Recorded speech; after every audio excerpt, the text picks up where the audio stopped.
தூத்துக்குடியில் விளாத்தி குளத்தில் 17 வயசு பிள்ளை கல்ல இயற்கை உபாதை கழிக்கலாம்னு வெளியே போகுது.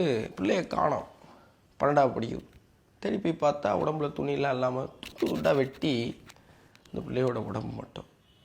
ஊர் மக்கள்லாம் சேர்ந்து போராடுறாங்க. எல்லாம் பற்றி பேசுங்க. மதுராந்தகத்தில் நடந்த செய்தி உங்களுக்கு தெரியுமா?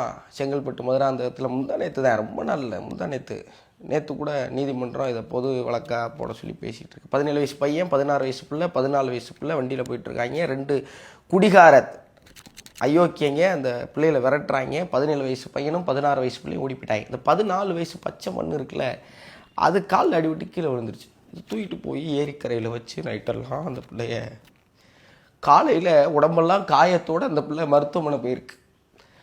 இப்போ அதில் ஒருத்தனை பிடிச்சிட்டதா மேல்மருவத்தூர் மகளிர் காவல் நிலையம் சொல்கிறாங்க. இதை பற்றி பேசுங்கன்னா ரத்தம் கொதிக்குது. என்ன பேச சொல்கிறீங்க? இப்போ கோயம்புத்தூரில் ஏர்போர்ட்டு பின்னாடி ஒரு பிள்ளைய மூணு கேவலம் கட்டவங்க அந்த பிள்ளைய கொடுமைப்படுத்தினா இல்லை, அவங்களுக்கு வந்து இப்போ நீதிமன்றம் என்ன தெரியுமா தண்டனை கொடுத்துருக்கு? வாழ்நாள் சிறை.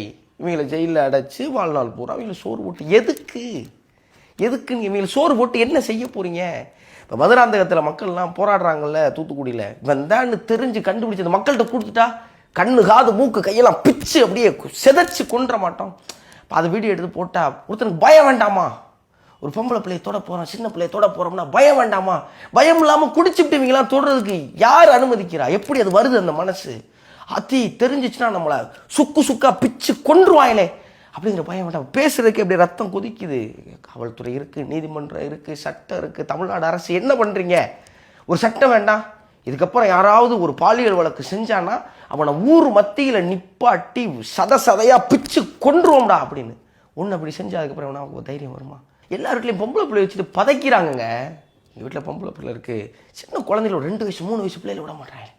இவங்கெல்லாம் மாட்டினா அவங்கள என்ன செய்கிறது? வாழ்நாள் சரி எதுக்கு கொள்ளணும்? பொது வெளியில் வச்சு இன்னொருத்தன் நினச்சாலே அவனுக்கு துடிக்கிற மாதிரி ஒருத்தனை செஞ்சுட்டா அதுக்கப்புறம் என்ன செய்வானா? இப்படிதான் செய்யணும்.